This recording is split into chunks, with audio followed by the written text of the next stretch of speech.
Hi!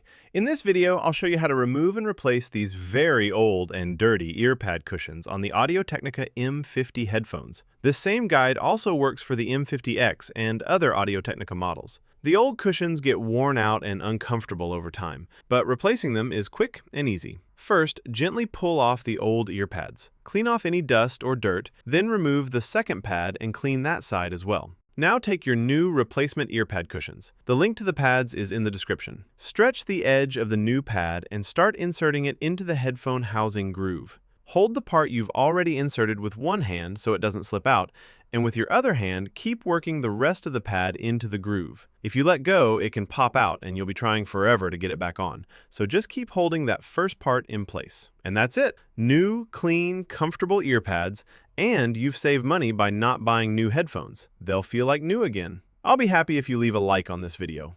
Thanks, and good luck.